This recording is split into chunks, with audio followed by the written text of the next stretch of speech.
Hello everyone and welcome back to Let's Play the Game Gear Shinobi 2 The Silent Fury.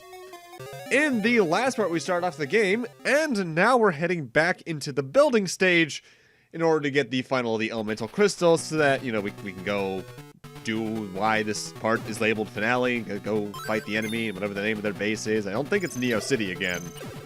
Although the manual listed it as such, so it might be. Honestly, it's weird. In some ways, this game feels like it's just a retelling of the same game with different stage stuff. But also, to an extent, it almost feels like it's a sequel. It's weird. It's real weird.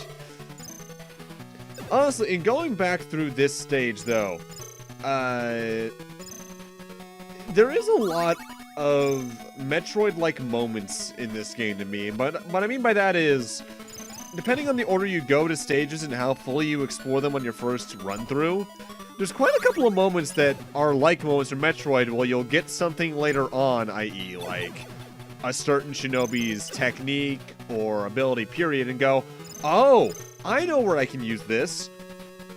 And admittedly, that's always one of my favorite feelings, because it makes you feel like not only do you learn the map and recognize things that well, but also that you've just understood how the game works to a point well enough that it all starts to flow together really nicely.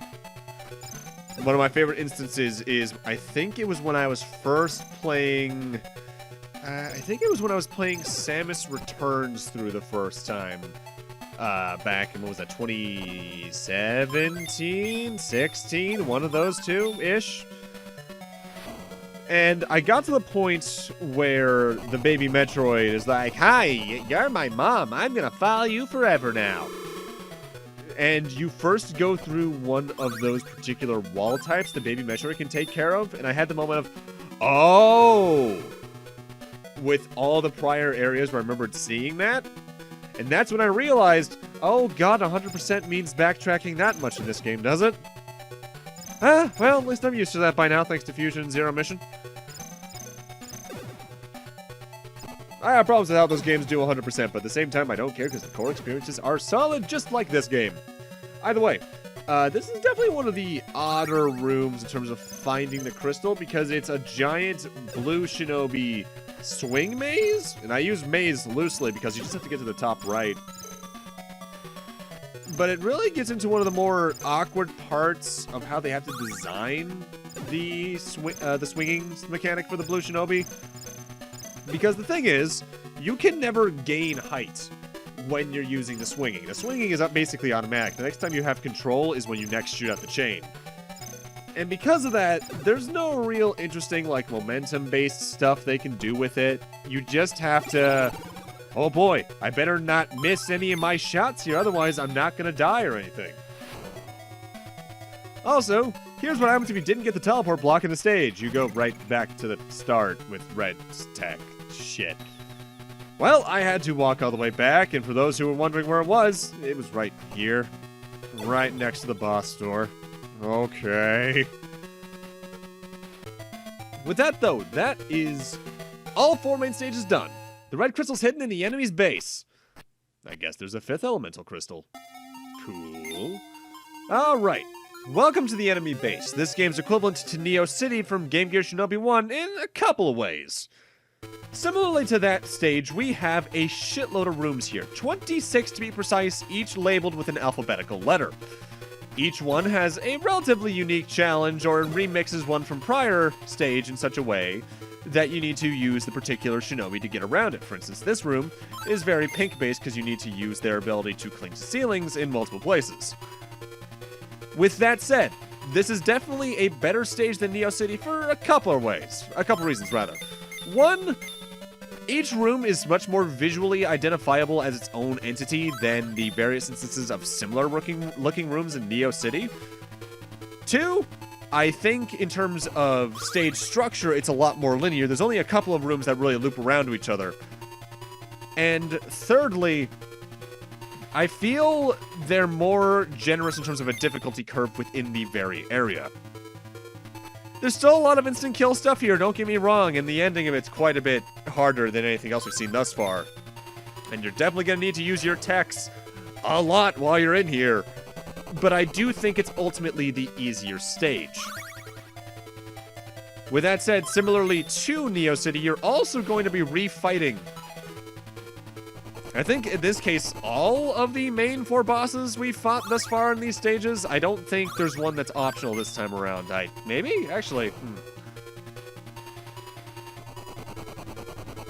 I'm thinking, yeah,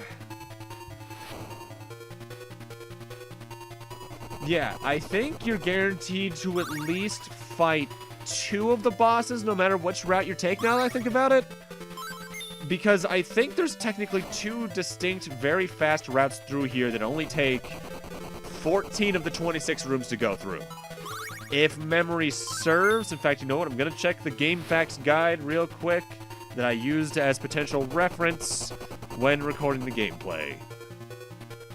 Let's see here. Where is that? There you are. Alright, Control F. Enemy base.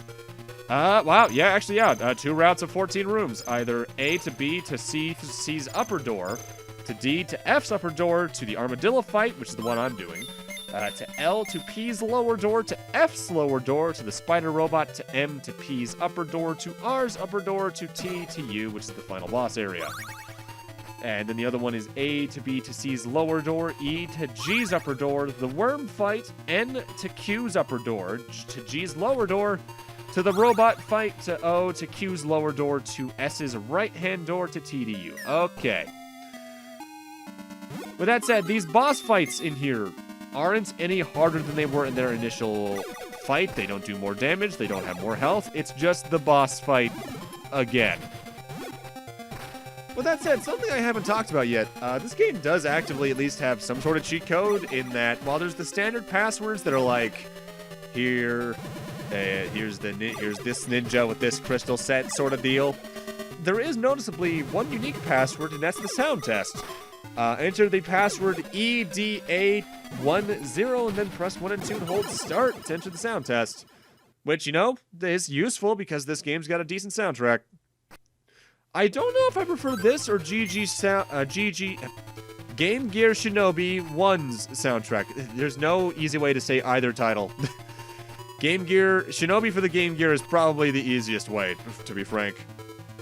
But also something I haven't brought up is that the manual has little bios for each of the 5 ninjas, which I honestly wasn't aware of. So let's take a look at those while we go through the stage design that, let's be frank, even though it tries to do unique things, is more or less just variants on about the same 6 or 7 mechanics. Alright, starting off, you got the Red Ninja, parentheses Joe Musashi, because he's the only one who has a name. Leader of the Elemental Ninja team, the Red Ninja is a master swordsman and is the most experienced ninja in the Oboro school. His experience in fighting terrorists and villains will be the key to defeating this latest terror.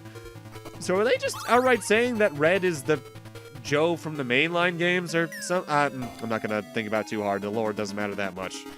Then there's the Blue Ninja. He is the master of the element of air. His training enables him to turn himself into a human tornado that can spin in any direction. Cool. The Yellow Ninja, one of the Oboro School's finest. The Yellow Ninja's element is water. Their ninja abilities are world-renowned. They're sure to be of help in the quest for the elemental crystals. Then there's the Pink, which it is said that they trained in the crater of a live volcano. Holy shit, and that no one alive knows more about explosives than they do. Their fiery pink costume is representative of their element of fire. Alright, and then awkwardly, on the next page of the manual only, is where Green is. Master of the Earth element. The Green Ninja's ninjutsu is the result of difficult and dangerous training in the Oboro School of Ninja. Wow, they really ran out of anything for Green whatsoever, didn't they? This room can kind of suck. For one major reason that I brought up back in Game Gear Shinobi 1. You are always on the surface of the water with yellow. So in the case there's a crest of the water, you're always going to be on the crest. With that said, the moment those platforms go up, you go up with them, so you need to kind of wiggle your way off of them. You need to do it quick, because if you don't, well, you're dead. It's instant kill. The way this stage tries to be hard in certain cases, just by placing instant kill obstacles all over the place, and Even though I'm a Mega Man guy nowadays, I'm a little iffy on that kind of design. Like, I get it, you want to be punishing, but there's punishing through actual difficulty and then just putting instant kill elements everywhere and saying, hey, we're hard, right? Am I talking about I want to be the guy, or... Oh, what was that Indiana Jones ripoff? Something in the 1001 Spikes? I didn't like either of those games too much. Mind you, when it comes to the whole I want to be the guy madness that happened for a while there with all like the wannabe games, I'm not a big fan of any of them because I feel they eschew traditional pattern recognition, i.e. Mega Man stuff, for more, hey, let's just see what, just throw everything at the wall and see what sticks. Either way, before the final boss, we actually have a series of unique bosses here against the Techno Warriors in the manual. With that said, there is one unique element to each of them. They are mirror images of your respective color of that Shinobi. And because of that, they can only be damaged by that color of Shinobi. So green can only be damaged by green. With that said, Cyber Green's pretty easy as long as you stay close to him, because if you stay just close enough to him, you'll be in his arm when he throws his shuriken, and because of that, the shuriken don't touch you, as you can see there. The biggest thing to fear about this fight, and these are the things you need to watch out the most for, is whenever they throw a shuriken at you from midair, as when it touches on the ground, it'll reflect off in the opposite angle with 3 of them, and that can blindside you if you're not ready for it. And that said, next up, I think this is Pink's room? Pink might be the hardest one of the set, because the fireballs that they throw out move at such a speed and jump at such a high angle at times that avoiding their bombs can be problematic, to say the least. With that said, as long as you keep in mind the fact that Pink can still do 2 damage if you place your bombs correctly, it can also be one of the fastest fights. Next up is the easiest one, because next up I know for a fact is Yellow. And you might recall what I've mentioned thus far about Yellow, that their ninjutsu is invincibility. Yeah, this fight can try to hit you, but they really can't. With that said, the fight likes to throw windmill shurikens at you and they return back as usual. They'll bounce off the floor in certain cases, but I think that's about all this fight does. One thing you do need to watch out for, though, when it comes to the ninjutsu, as you can see, it does wear off eventually. It only lasts maybe 5 to 10 seconds if even. So make sure that you're quick to put it back up in the case it falls. If anything, this is the last fight it's really useful in because we have what left? Blue and red? Yeah, neither of their ninjutsus are attack-based in any regard, so that's not going to be useful at all. Cyber Blue's also a bit of a trial because of how quickly his attacks can come out, particularly when it comes to throwing his chain ball or how quickly it comes out when he spawns with it anyway. With that said, he can spin it around, he can throw it at you, he can jump and then throw it at you. Sounds easy, but when it comes, since Blue is so close range with his attacks anyway, it's very hard to get through this fight without taking some hits, as you need to get close to him anyway in order to attack. Meaning you're right in where his hitboxes are. Fun! With that said, we are now going on to the final boss, who is the Black Ninja from the manual. With that said, despite being not a shared color, only red can damage this fight. Red likes to do a little bit of everything. He'll throw shurikens, use chain whips to try and get some quick gotcha hits on you. After about, I think, 4 hits, he swaps to using pink and green's techniques where he'll double jump and throw bombs that will erupt in flames like that, or the shuriken attack. Yes, by and large, this first portion is just reused stuff from the last fight, but then you get to phase 3 where he transforms into the final boss from the last game, or that weird guy from RoboCop 2. This fight only has, I think, 3 attacks. A wave where you need to duck right in front of him in order to avoid it, thunderbolts you need to move out of the way from, or a bomb that will hit the floor and erupt in fire, moving across the screen like some bosses earlier in the game and in the last one. Did that look easy? Yes. Is it easy? Honestly, even on a second playthrough, that fight can be kind of rough because of how fast the attacks come out. My best advice is the usual I've said for the Shinobi games. Since there's no timer outside of Shadow Dancer, just take your time.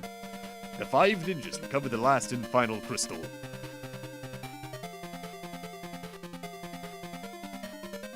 They escape only seconds before blasting the enemy's base to bits.